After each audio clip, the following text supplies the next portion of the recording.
Okay, last time हमने discuss किया था मेथड ऑफ सेक्शन, जिसमें हम किसी जगह सेक्शन काटते हैं, उस सेक्शन की लोकेशन को की पोजीशन को with the help of x हम शो करते हैं कि ये इसका पोजीशन है जहां हमने सेक्शन काटा है, और फिर हम इक्वेशंस फार्मूलेट करते हैं using equilibrium equations we X के लिए और एम एक्स के लिए। अब आज जो हम डिस्कस करने जा रहे हैं, इसके अंदर हम बेसिकली डिस्कस करने जा रहे हैं कि अगर हमें एक जगह पे शेयर या मोमेंट, यानी किसी एक सेक्शन पे शेयर या मोमेंट की वैल्यू पता हो, तो उसके एडजॉइनिंग सेगमेंट सेक्शन के ऊपर हम क्या की वैल्यू क्या होगी, यानी जैसे जैसे हम बीम के अलोंग जाते जाते हैं शेयर की वैल्यू कैसे चेंज होती है और बेंडिंग मोमेंट की वैल्यू कैसे चेंज होती है। This what we are going to discuss today. Clear? So इस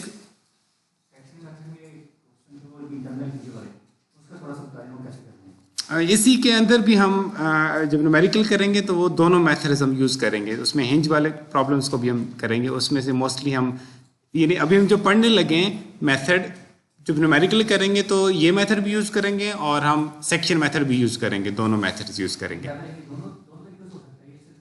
कोई भी प्रॉब्लम दोनों तरीक़ों से हो सकता है।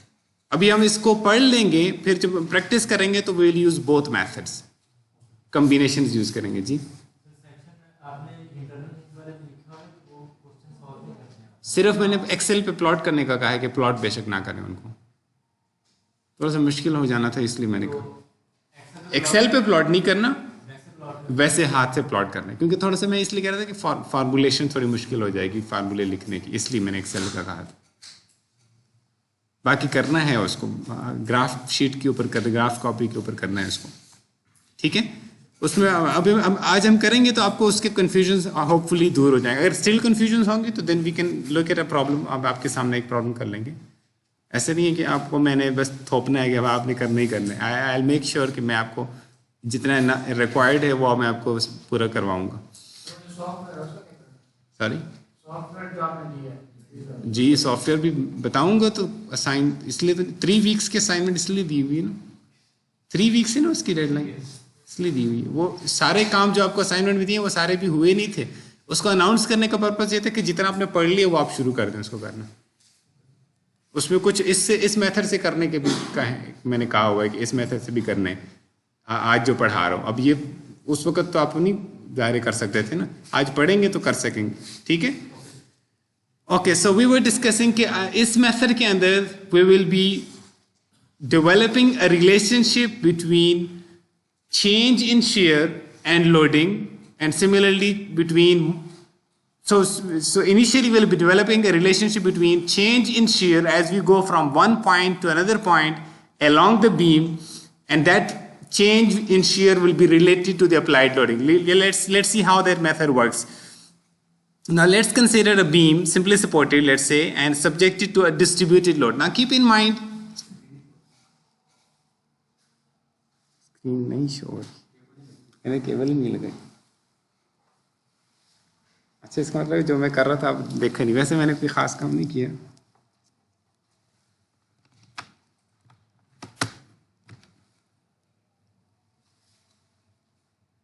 ओके, ये विजिबल है ना, आपको पढ़ सकते हैं इसको। ये वर्ड क्या लिखा हुआ है? आप आखिरी में नहीं पढ़ सकते? आप क्लियर नहीं है तो फिर आप बोलते क्यों नहीं हो कि मुझे क्लियर नहीं है? हाँ, तो आप बोल दिए करो। अब नजर आ रहे हैं? फिर आप यार आई साइड चेक करा दे, वैसे नहीं, ऑनेस्टली उसके अलावा कह रहा हूँ। आपको नजर आ रहा है?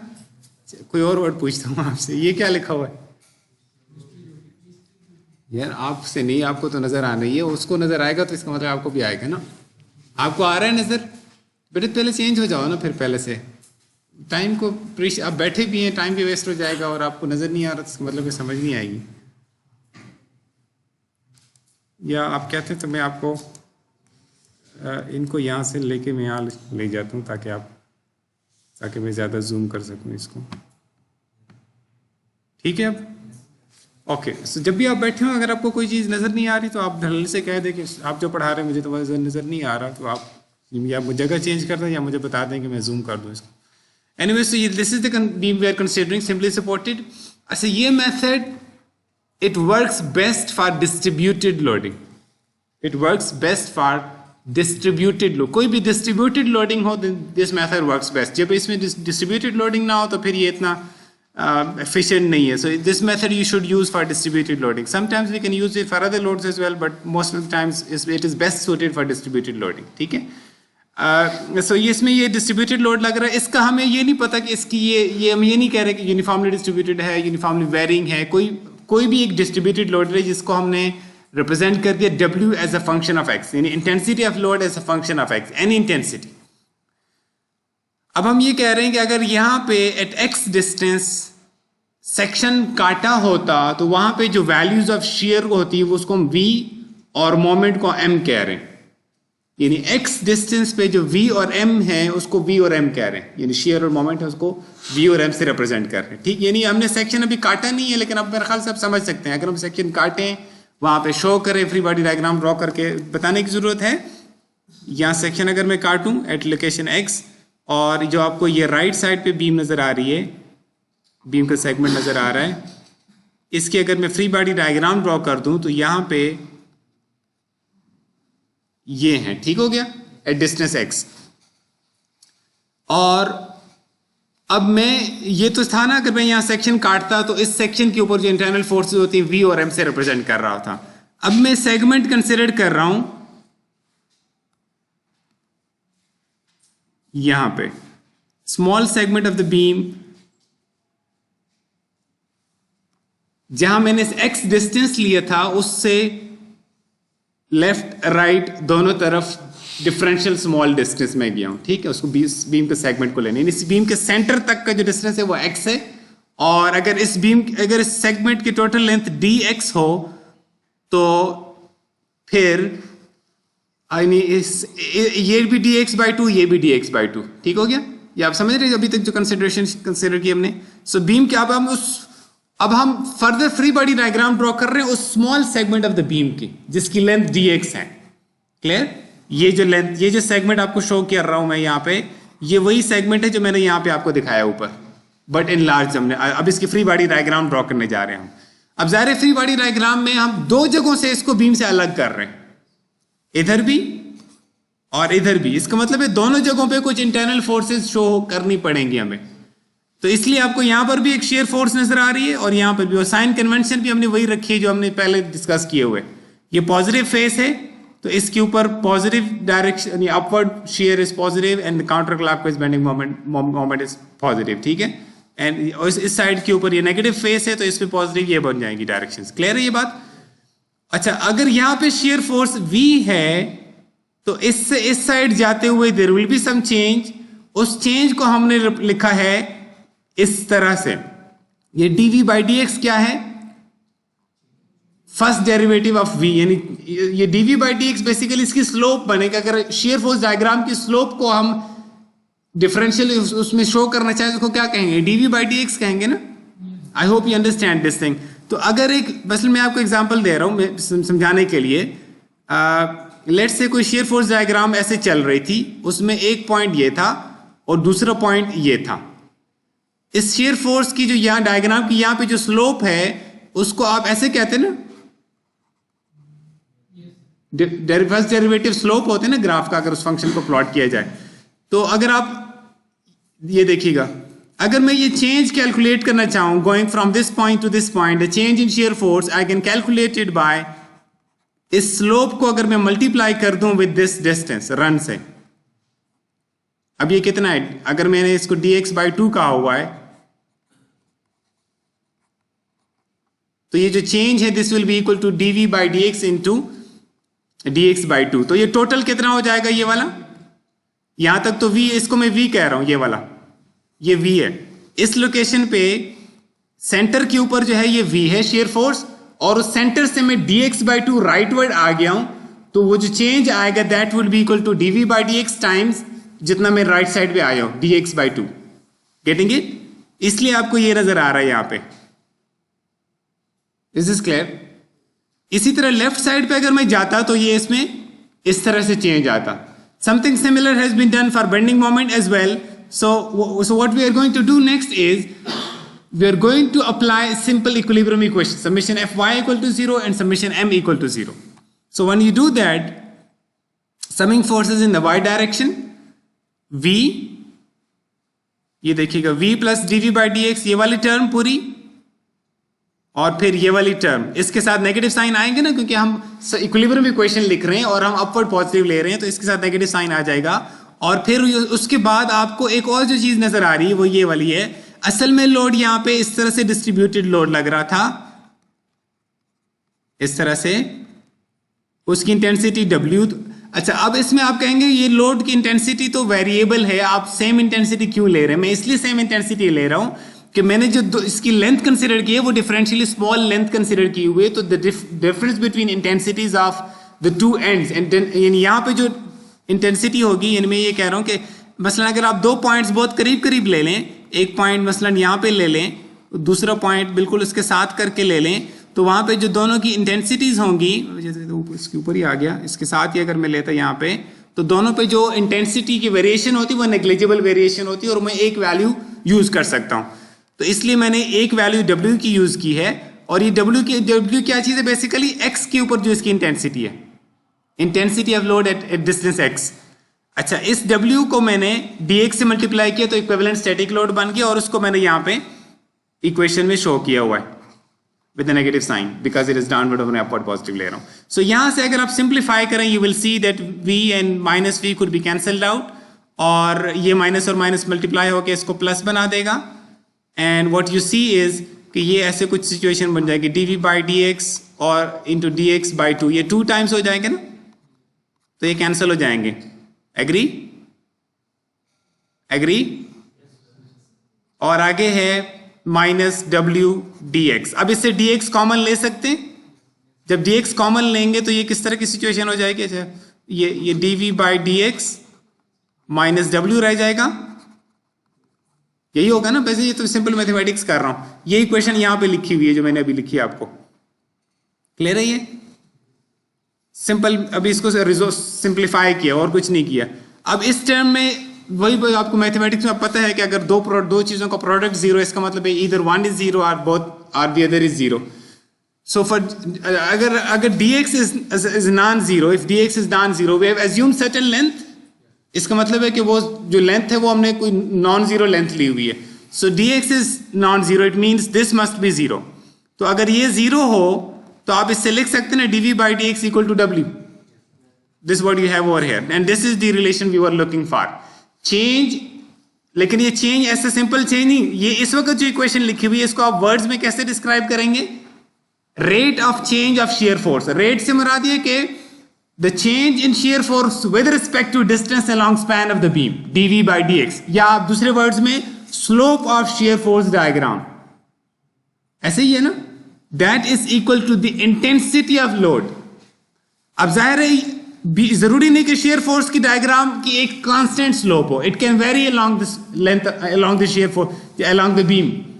शेयर फोर्स डायग्राम अगर आप प्लॉट करें, जरूरी नहीं कि उस पूरी डायग्राम की एक ही स्लोप है ना, it can have different slopes. अगर आप टेंजेंट्स ड्रॉ करते जाएं, it can have different tangent, different slopes at different points.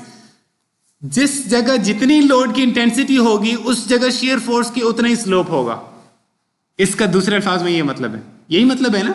ये W क्या है? As a function of x है ना, this W is a function of x, और v अगर फंक्शन ऑफ x है तो dv बाई dx भी तो फंक्शन ऑफ x ही होगा ना। मैं कहता हूं y is a function of x, तो अगर मैं इसका डेरिवेटिव ले लूं ये भी तो फंक्शन ऑफ x ही होगा ना। इसका मतलब है ये dv बाई dx है, ये खुद x का फंक्शन है, और W जो ये भी x का फंक्शन है। They both have different values along the span of the beam, for different x values they have different values along the span of the beam. ठीक हो गया? क्लियर? ये बात समझ आ गई आपको? अभी एप्लीकेशंस देखेंगे फर्दर क्लियर हो जाएगा, बट कॉन्सेप्चुअली आपको ये बात क्लियर होनी चाहिए। We will come back to this equation in a while, but let's now do the similar procedure for the bending moment case. जैसे हमने summation of forces along vertical direction किया, उससे हमारे पास ये इक्वेशन बन गई फाइनली सॉल्व करने से। आई थिंक सॉल्यूशन करने को दोबारा डिस्कस करने की जरूरत नहीं है। If you do the same sort of analysis for bending moment, for summation of moment about this point O, तो आपके पास इस तरह की इक्वेशन आप इजीली लिख सकते हैं। ठीक है? I hope you don't have to understand, I mean I don't have to explain this to you. ठीक है? अबाउट O हम ले रहे हैं तो किस फोर्स का कितना लीवर, आप खुद इसको देख सकते हैं। By simplification, you will be able to reach this result. dm by dx equal to minus v. वहां हमारे पास change in rate of change of shear force आ गई, यानी slope of shear force diagram, and that was equal to the intensity of distributed load at that point. ऐसे ही है. Now यहां पे हमारे पास क्या आ गया? Rate of change of bending moment. क्या आप बेंडिंग बीम के अलॉन्ग डिफरेंट एक्स डिस्टेंस के साथ चलते जा रहे हैं, at different x distance you have different value of m. वो जो रेट ऑफ चेंज है with respect to distance along span of the beam, that is exactly equal to negative times shear force की जो भी ordinate है वहां पे. Again let me explain this to you. W is a function of x, agree? V was also a function of x, ऐसे ही होगा. And m was also a function of x. हमने यहां से कह दिया था कि dv by dx ये भी function of x ही होगा. dm by dx will also be a function of x. x की टर्म्स में होगा ना ये भी. अच्छा, यानी ये भी चीज x की टर्म्स में होगी. ये खुद ये जो स्लोप है इन terms of x, dm by dx ये भी इन टर्म्स ऑफ x है. यानी एट डिफरेंट यानी जैसे शेयर फोर्स डायग्राम का मतलब क्या है कि जैसे जैसे आप बीम के लॉन्ग चलते जा रहे हैं, शेयर फोर्स का ऑर्डिनेट क्या है डायग्राम का, यही मतलब होता है ना शेयर फोर्स डायग्राम में. तो जैसे जैसे शेयर फोर्स डायग्राम की वैल्यू चेंज होती जा रही है, वैसे वैसे बेंडिंग मोमेंट डायग्राम का स्लोप भी चेंज होगा. जितनी स्लोप, जितनी वैल्यू होगी शेयर फोर्स की, उतने ही नीचे जो बेंडिंग मोमेंट डायग्राम बनने जा रहा है उसकी स्लोप उतनी होगी. यानी अगर आपके पास लोडिंग डायग्राम है तो उसको देखते हुए आप जो अगली डायग्राम शेयर फोर्स की डायग्राम बनानी है उसकी स्लोप आप प्रेडिक्ट कर सकते हैं. जो डायग्राम आप बनाने जा रहे हैं उसकी स्लोप आपको पता चलेगी by looking at the upper diagram. पहले लोड की डायग्राम है, उसके बाद शेयर फोर्स डायग्राम, फिर बेंडिंग मोमेंट डायग्राम. लोड की डायग्राम के ऊपर लोड की वेरिएशन आ रही है ना. जिस पॉइंट पे लोड की जितनी इंटेंसिटी है उतनी ही शेयर फोर्स का स्लोप की वैल्यू है, शेयर फोर्स डायग्राम की स्लोप की वैल्यू उसी पॉइंट पे. और उस जो आपको शेयर फोर्स की वैल्यू आ गई, ये जो आप next bending moment diagram draw करने जा रहे हैं उसकी स्लोप की वैल्यू आपके पास आ गई है. Let me explain this to you when we go to the numerical problems. अच्छा, यहां से तो हमें अभी ये डिफरेंशियल फॉर्म में ये इक्वेशन समझ आई है. यानी हमें इनकी स्लोप एक डायग्राम की स्लोप किसके बराबर है यही पता चला है. हमें शेयर फोर्स की डायग्राम की स्लोप का पता चला, बेंडिंग मोमेंट डायग्राम की अभी सिर्फ स्लोप का पता चला है. Now let's try to use integration. अच्छा, हम इंटीग्रेट कैसे करने जा रहे हैं इसको? Look at this. मैं एक चीज कंसिडर करने जा रहा हूं. ये डायग्राम फिगर पहले कॉपी कर दूं, फिर मैं आपको एक्सप्लेन करता हूं.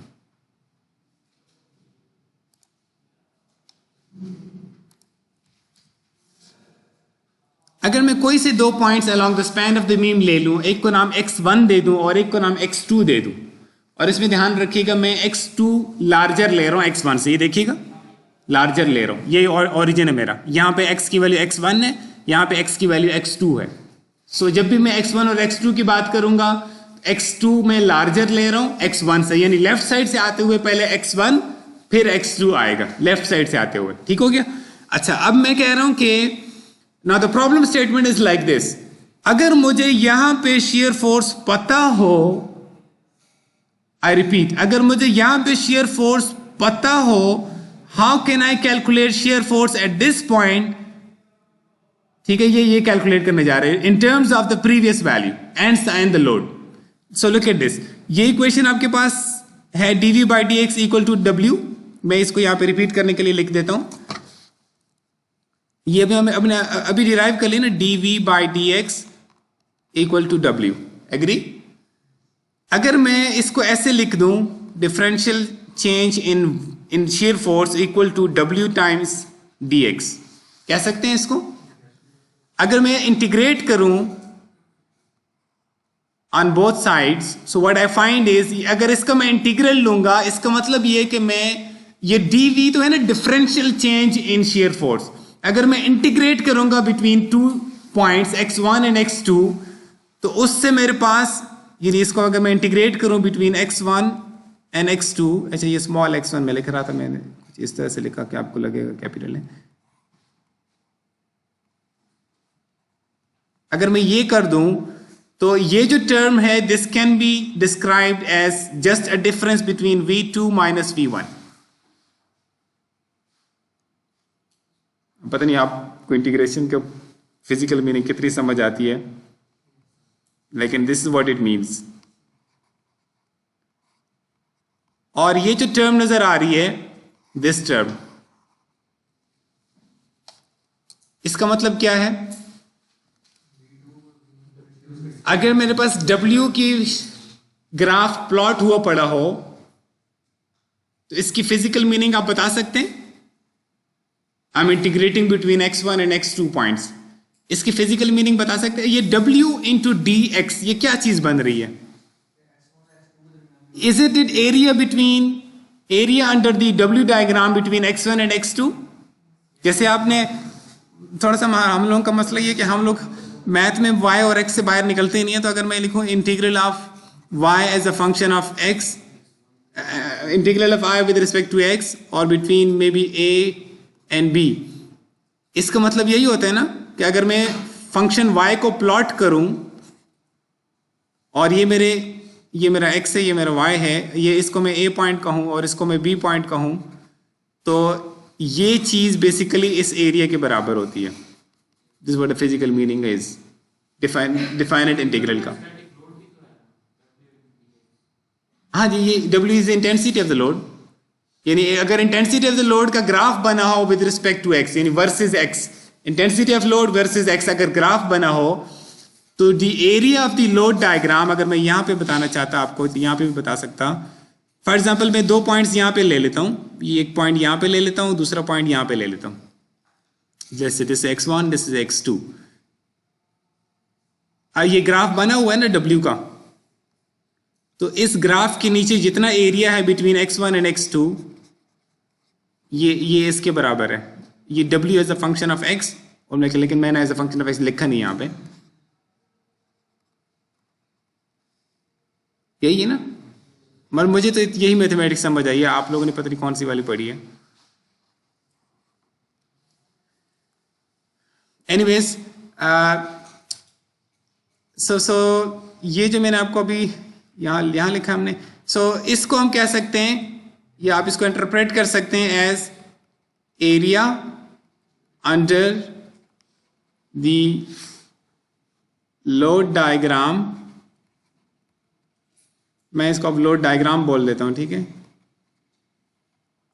Between x1 and x2, and this is a very useful relationship.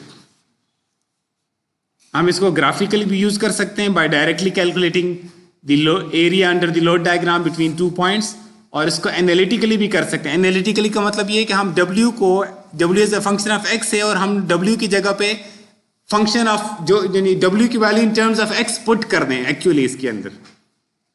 I will try कि मैं आपको दोनों मेथड समझा सकूं। वैसे बुक में तो सिर्फ यही वाला मेथड डिस्कस हुआ है कि जिसमें आप W को पुट कर दें in terms of x and then you solve for it, but I will try कि मैं आपको जो ग्राफिकली इसको करने का मेथड है वो भी आपको समझा सकूं। So did you get this point?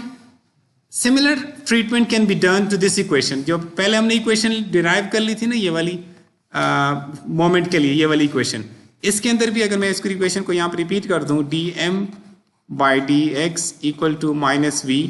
अब अगर मैं अगेन इसी तरह dm को इधर लिख दूँ तो मैं ऐसे लिख सकता हूँ, और अगर सॉरी ये मैंने अभी पहले इंटीग्रल लिख दिया।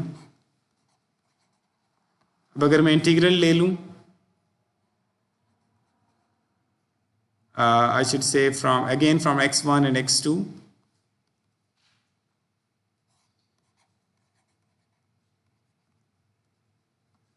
इसको मैं कह रहा हूँ difference between the value of m at x1 and x2, यही है ना। या अगर आप बहुत मैथमेटिकली करना चाह रहे हैं तो फिर आप ऐसे भी ऐसे कर लेते होते ना आप, फिर आप कहते हैं इसका इंटीग्रल x है, फिर आप x की जगह एक, so anyways, so this is m2 minus m1, और मैं इसको फिलहाल एज इट इज लिख रहा हूं।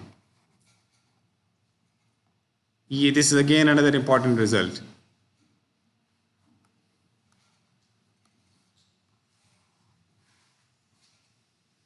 और ये जो राइट साइड पे मैंने इक्वेशन लिख दी है दिस इज, इसको मैं कह सकता हूँ minus times area under the share force diagram. मैं इसको देख लूँ कि बुक में सिंबल कैसे यूज़ हुए, लेकिन मैं पूरा लिख देता हूँ ताकि आपको कन्फ्यूजन ना हो। So this is minus times area under shear force diagram between x1 and x2। ठीक हो गया? तो इसका मतलब है अगर आपको m2 और m1 में से कोई एक भी पता हो तो आप दूसरे को फाइंड कर सकते हैं, isn't it? इसी तरह v2 और v1 में से कोई एक भी पता हो तो आप दूसरे को फाइंड कर सकते हैं।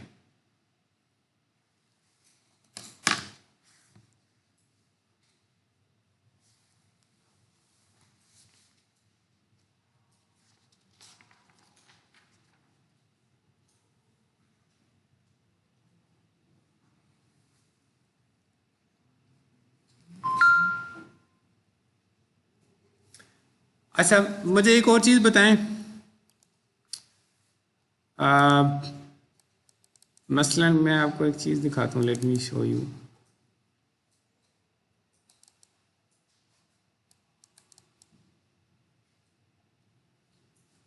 परेशान नहीं होना, ये लेक्चर नहीं पढ़ा रहा, इसी में से एक चीज़ पढ़ाने जा रहा हूँ।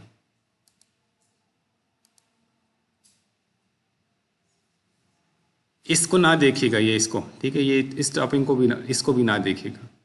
मैं सिर्फ आपको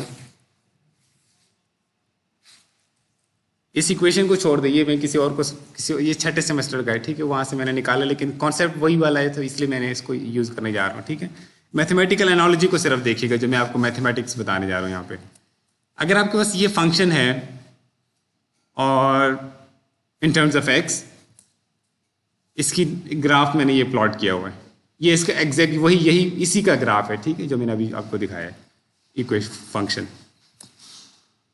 अगर मैं आपसे ये कहूं कि इस ग्राफ में मुझे लोकल मैक्सिमम और लोकल मिनिमम ये बताएं, या लोकल यानी एक्सट्रीम वैल्यूज मुझे बताएं, बस सिंपल। अगर मैं आपको ये पूछूं तो आप क्या करेंगे? ये आपको फंक्शन में दे दूं, डेरिवेटिव, फर्स्ट डेरिवेटिव ले लेंगे, ऐसे ही है। फर्स्ट डेरिवेटिव लेके क्या करेंगे? इक्वल टू 0, और ये ग्राफ में कौन सा पॉइंट रिप्रेजेंट कर रहा होगा जहां स्लोप 0 हो? जहां पे आपका यानी जहां पे स्लोप 0 हो जाए वहां पे first derivative is basically slope.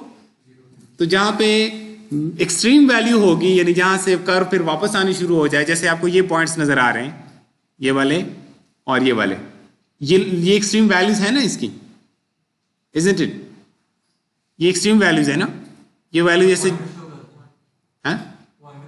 Pointer show कर दूं, आपको शो नहीं हो रहा था? अच्छा, पॉइंट लगा दूं ऐसे, वैसे मैं आगे जाके लगाने लगा था लेकिन आपकी रिक्वेस्ट पे अभी, अच्छा ये इस पे मैं लिख तो सकता हूं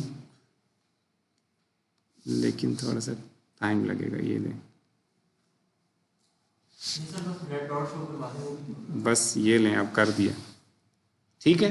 इसमें पावर पॉइंट में खुल गया ना, इसलिए वो इतना अच्छा लिख नहीं रहा था।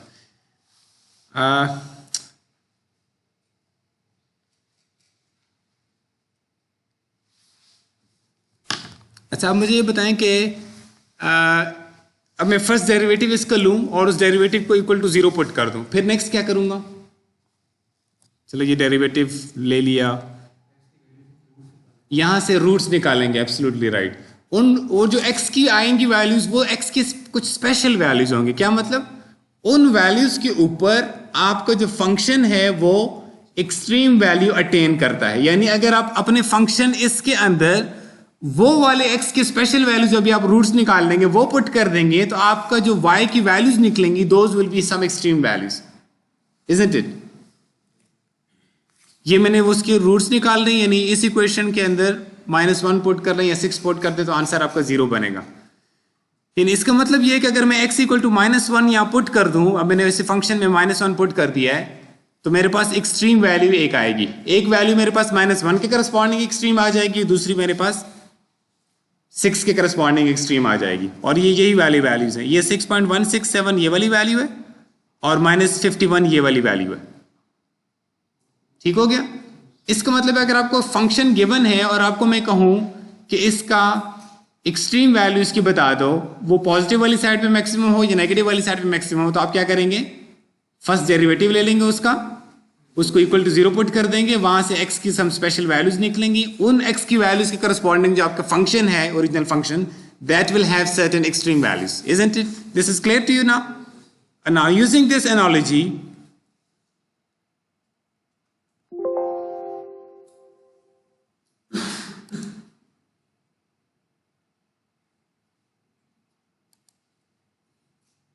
अब मुझे नहीं पता कि रिकॉर्डिंग चल रही है या नहीं चल रही।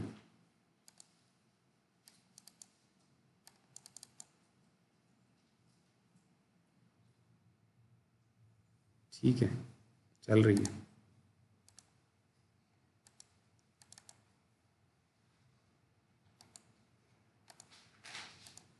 अच्छा, नाउ यूजिंग दिस नॉलेज, ये मैंने इसलिए आपको यहां बताया कि मैं इसको यहां पे यूज करने जा रहा था। अगर मैं अगर आपसे ये पूछूं, अच्छा एक मिनट ये लिख देता हूं, अगर मेरे पास m का फंक्शन है as a function of x, मैं आपसे पूछता हूं कि मुझे m की एक्सट्रीम वैल्यूज चाहिए, आपको क्या स्टेप करेंगे? डेरिवेटिव, फर्स्ट डेरिवेटिव लेंगे, इक्वल टू 0 करेंगे, फिर x की वैल्यूज निकलेंगे कुछ, उनको आप बैक सब्स्टिट्यूट किस में करेंगे? ओरिजिनल फंक्शन m में। अच्छा, हमने देख लिया कि dm by dx is equal to what? Minus b।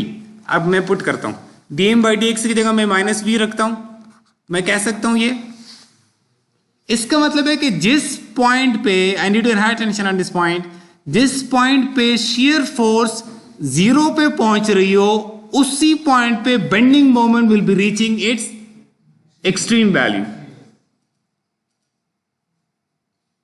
मैं नहीं लिख रहा, आपने जो लिखना लिख लो, मैं नहीं कुछ बताने, मैं यहां पे लिखने के लिए नहीं खड़ा हूं, ठीक है? जिस पॉइंट पे shear फोर्स 0 पे पहुंच रही है, उसी पॉइंट के ऊपर बेंडिंग मोमेंट कोई ना कोई एक्सट्रीम वैल्यू पे पहुंच रहा होगा।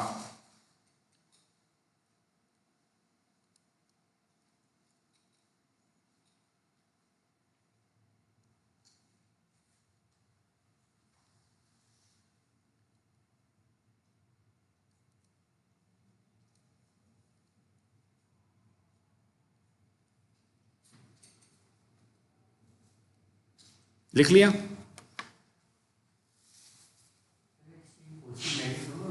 हाँ जी, कोई भी m की पॉजिटिव वैल्यू भी हो सकती है, नेगेटिव भी हो सकती है, वो तो जब वैल्यू कैलकुलेट करेंगे फिर पता चलेगा।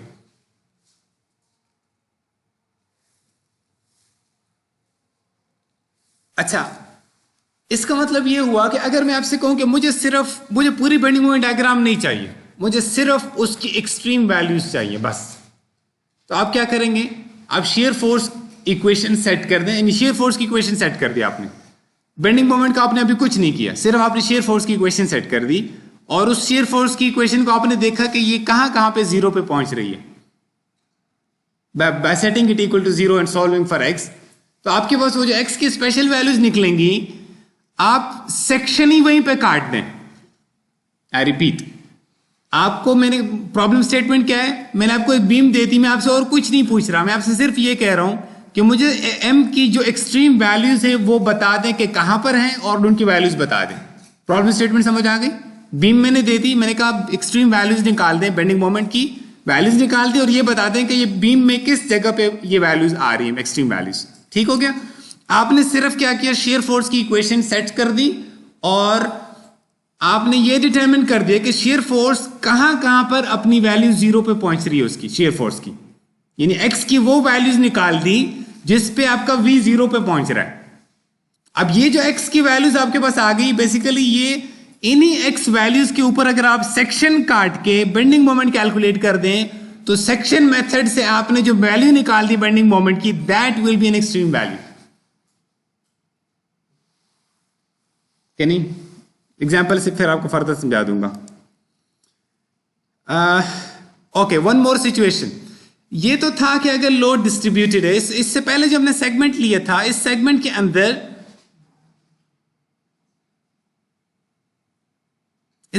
अंदर यहां पे सिर्फ डिस्ट्रीब्यूटेड लोड आ रहा था, There was no concentrated load, there was no couple moment acting over there. Now we are considering a situation where we have a concentrated load at certain point, and then we will consider the case of couple moment at certain point along the beam. अब अगर ये condition आएगी तो फिर how would the change in shear force take place? Look at this. ये वाले जो face है ये नेगेटिव फेस है ना, ये वाला फेस पॉजिटिव फेस है, इसलिए इनके नाम दे दिए V at the negative phase and V at the positive phase. ये जो distance है ये this is again a differentially small distance on both sides. अच्छा, अगर आपके पास V नेगेटिव फेस या let's now और ये P लोड लग रहा है, now let's apply, मैं इनको कॉपी कर लेता हूँ and then I'll explain this to you in a while.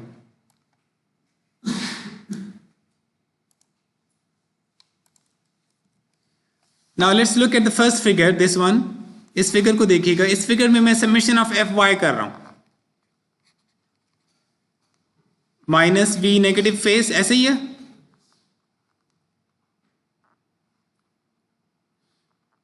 Next क्या लिखूं, माइनस पी आगे plus V positive phase equal to 0. Now if I want to write this down as V positive phase, V positive phase minus V negative phase equal to what? P. यानी अगर आपको यहां पे shear force पता है negative face के ऊपर, यानी P से थोड़ा सा लेफ्ट साइड पे, और आपको इस P की वैल्यू जो भी कोई वैल्यू गिवन है, तो आप सिंपली क्या कर दें, जो डिफरेंस है between V positive phase and V negative phase, it is equal to P. यानी जो जंप होगा that jump will be equal to P. Jump आएगा ना शेयर फोर्स में, मैंने लास्ट टाइम भी डिस्कस किया था, जहां कंसंट्रेटेड लोड लगे वहां पे जंप आता है, उस जंप का जो टोटल मैग्नीट्यूड है that is equal to the applied load. जितना लोड, ये जंप यहां से नजर आ रहा है ना, ये जंप में बेसिकली क्या होगा, चेंज इन शेयर फोर्स. वो जंप तो हम उसको जंप कह रहे हैं, लेकिन असल में ग्राफ में तो हम कहेंगे ना चेंज इन शेयर फोर्स. तो वो चेंज इन शेयर फोर्स यानी V positive phase minus V negative phase is equal to P. Clear हो गया? Similar is true for this bending moment case. मैं आपको यहां से दिखा देता हूं. अगर मैं समेशन ऑफ मोमेंट्स कंसिडर कर दूं, इसमें कोई फोर्स नहीं लग रही, तो let's take this side positive में भी M नेगेटिव फेस और minus M next minus M positive phase equal to 0. तो यहां से हम लिख सकते हैं M negative phase minus M positive phase equal to M. लेकिन हम इसको इस फॉर्म में नहीं लिखना चाहते, हम इसको इसी फॉर्म में लिखना चाहते हैं, यानी पॉजिटिव वाली वैल्यू माइनस नेगेटिव वाली वैल्यू. ठीक है, यानी नेगेटिव से हम रहा थे नेगेटिव फेस. ठीक है, सो M अगर मैं इसको रिवर्स कर दूं तो फिर वो जो M है वो क्या हो जाएगा, this is the final equation of today's lecture. अब हम इसको अप्लाई करने जा रहे हैं. ठीक हो गया? क्लियर है ये? Now look at this. This is a cantilever beam subjected to, मैं इसको यार ले ही जाता हूं फिर आप,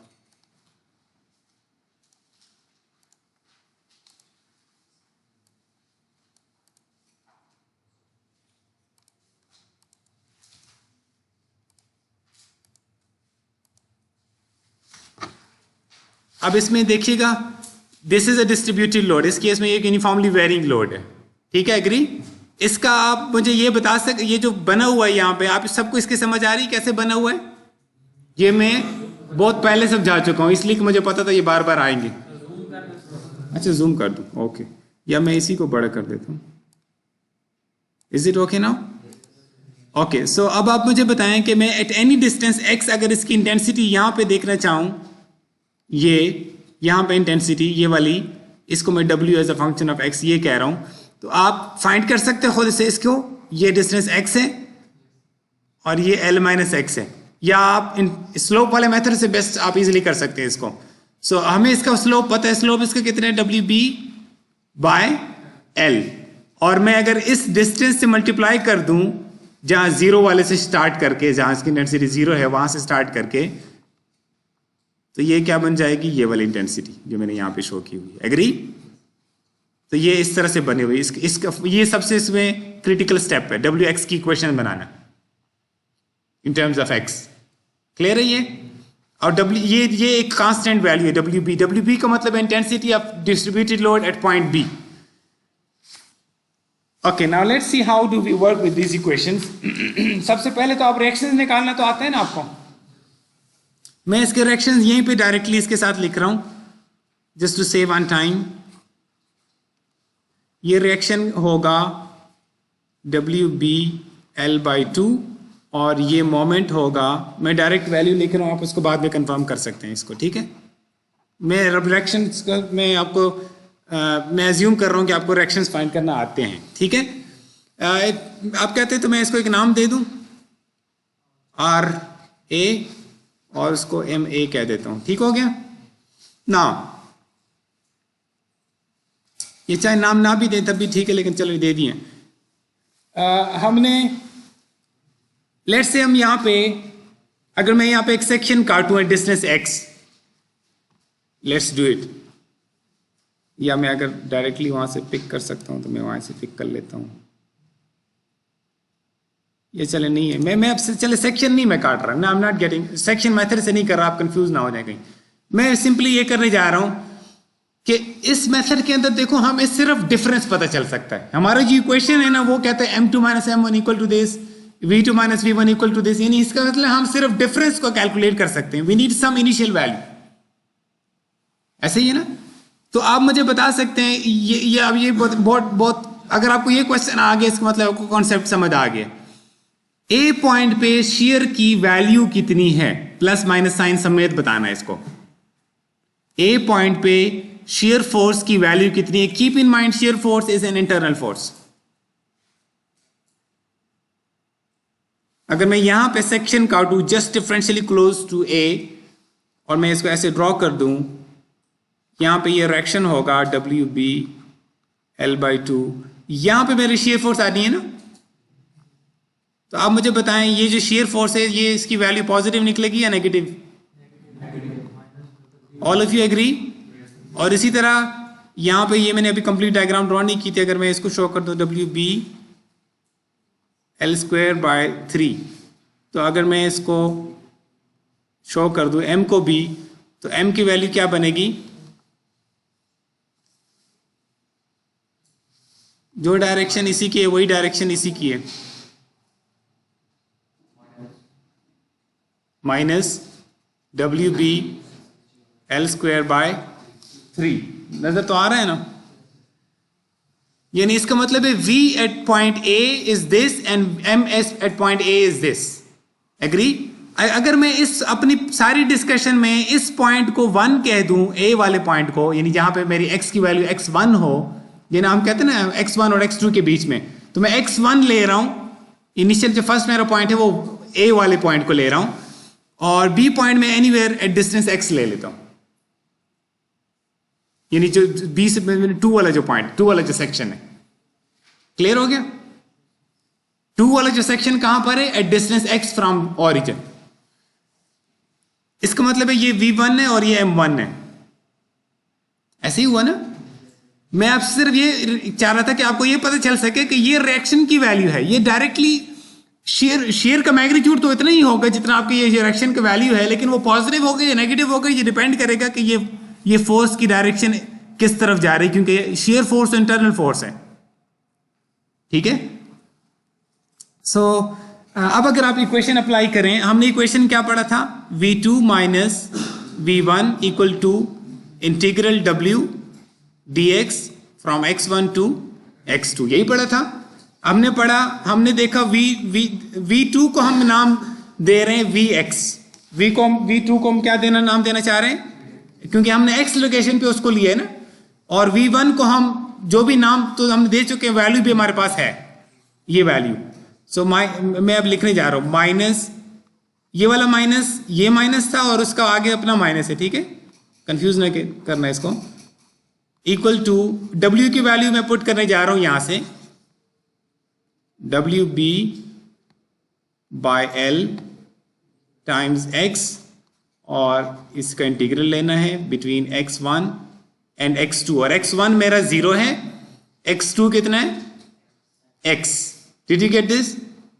ये मेरा x1 था, x1 की लोकेशन यहां पर, x1 is 0 just at the origin. अब आपको सॉल्व करना आ जाना चाहिए इसको। अब इसको आप सॉल्व करेंगे vx को। शो में अब इंटीग्रेशन सिखाने की जरूरत है आपको? इंटीग्रेशन सिखाने की जरूरत तो नहीं है। आई होप आप इसको खुद डिराइव कर लेंगे जो मैं अभी लिख रहा हूं। डिराइव किया, बस सिंप्लीफाई कर लेना इसको। ठीक हो गया? ये मैंने v की इक्वेशन बना दी है और ये इक्वेशन वैलिड है for all the span of the beam, क्योंकि w की इक्वेशन ये किस चीज के लिए, ये जो w की इक्वेशन बनाई थी, it is valid for all values between 0 and l। इसका मतलब है इसकी बेस पे जो ये वाली इक्वेशन बना दिए, this is also valid for all values between 0 and l। अब आप m2 माइनस m1 कर सकते हैं इसमें। m2 minus m1 equal to minus integral of v dx between x1 and x2। Clear? m1 की वैल्यू हमारे पास है minus W B L square by 3, मैं पुट कर रहा हूं, और m2 को हम कह रहे हैं mx।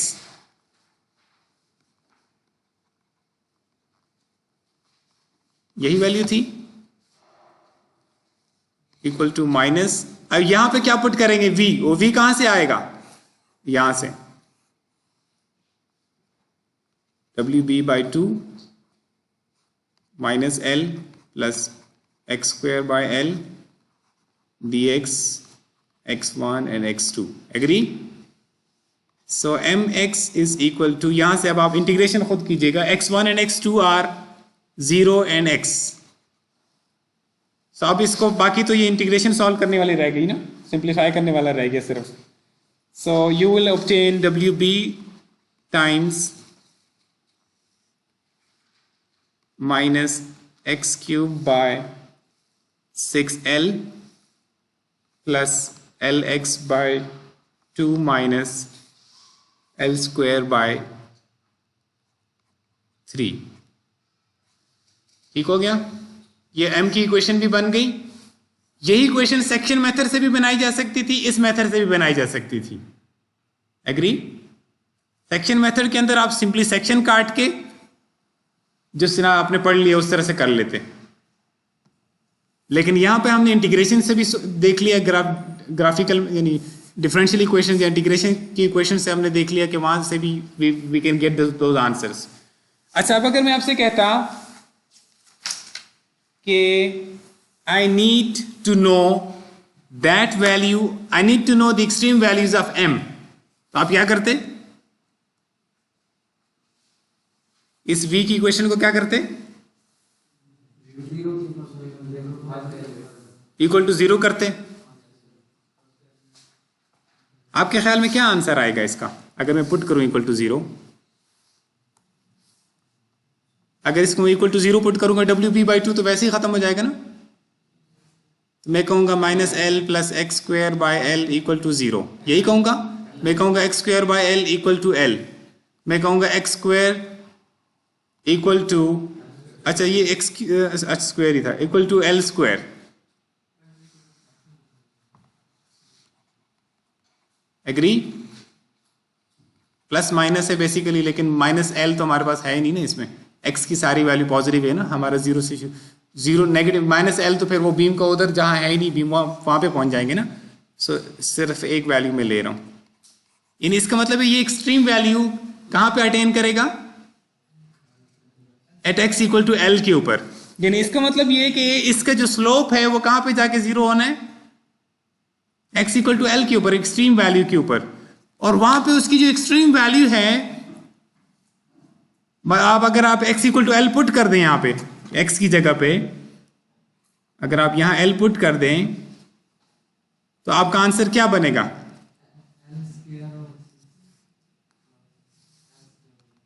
पुट करके देखिएगा, वैसे तो मुझे पता है लेकिन चलें। Minus L square bye 6 plus L square bye 2 minus L square by 3। तो आप जरा करके देखो क्या बन रहा है ये। इस तरह करो ना, -1/6 + 1/2 - 1/3, ये करो।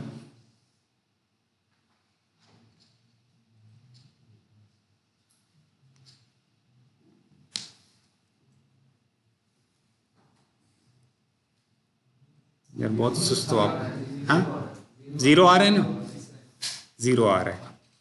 तो एक्सट्रीम वैल्यू जरूरी नहीं कि एक्सट्रीम वैल्यू कोई बहुत बड़ी वैल्यू कोई छोटी वैल्यू, इसका सिर्फ ये मतलब है कि वहां पे उसका स्लोप 0 है बस। ठीक हो गया? 0 आ गई, 0 भी एक एक्सट्रीम वैल्यू थी ना। मैं आपका डायग्राम अगर आप देखें इसकी, मैं डायग्राम प्लॉट नहीं कर रहा हूं, डायग्राम आप खुद प्लॉट करना, मेरा इक्वेशन बनाने के बाद डायग्राम प्लॉट करना आपको आ चुका होगा। वैसे तो वो तो बेसिक काम है ना, एक फंक्शन गिवन है उसको प्लॉट करना है। This is how the diagram looks like, shear force diagram और बेंडिंग मोमेंट डायग्राम। यहां पे 0 है ना अभी जो आपने कैलकुलेट कर दिया, at x = L bending moment, और शेयर यहां पे 0 पे पहुंच रहा था। असल में इसके अंदर बीच में कहीं पे कुछ नहीं एक्सट्रीम वैल्यूज जा रही है। Getting it? सो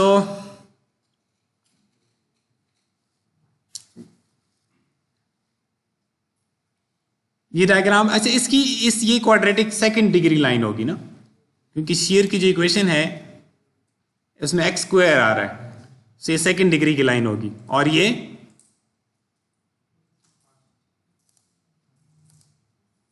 यहां से देख लो, चलो अब बता दो, थर्ड डिग्री की।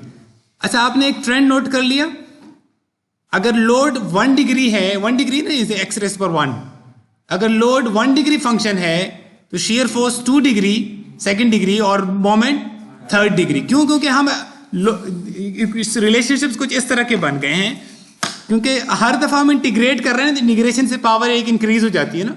लोड को इंटीग्रेट करो shear force, change in shear force, और उसको इंटीग्रेट करो शेयर फोर्स को, तो आप बेंडिंग मोमेंट, यानी load shear force bending moment एक एक डिग्री बढ़ती जाएगी। इसका मतलब है अगर लोड की इंटेंसिटी 0 हो, या चलो मैं 0 नहीं कहता, मैं कहता हूं कांस्टेंट हो, uniformly distributed load intensity constant हो जाएगी ना, एक कांस्टेंट वैल्यू आ जाएगी। मसलन मैं कहूं कि W = 3 kN/m। अब ये इसमें x⁻⁴ है ना, 0 डिग्री है ये, तो V किस डिग्री का होगा और M सेकेंड डिग्री का। ये जेनेरिक है। जो इधर की डिग्री है दैट डिग्री +1 शेयर फोर्स की डायग्राम की डिग्री, और जो शेयर फोर्स की आ गई है दैट +1 बेंडिंग मोमेंट डायग्राम की डिग्री। क्लियर? अच्छा अब आप लोग ब्रेक कर लो, और ब्रेक के बाद फिर मैंने आपको और पढ़ाना है। बस आपको प्रोसीजर तो पता चल गया ना? याद नहीं रखनी। अच्छा सॉरी, ये जो V2, हाँ ये रटनी वाला, ये मैं सादा सा अल्फाज यूज कर रहा हूँ। ज़ाहिर है समझने की डेरिवेशन समझ लो, लेकिन एंड रिजल्ट आपको रट्टा लगा होगा तो आप इक्वेशन में प्रॉब्लम में यूज कर सकोगे। वो भी हम देख लेते हैं, अगर हो सकता है कुछ गिवन वैल्यूज के साथ भी हम कर लें।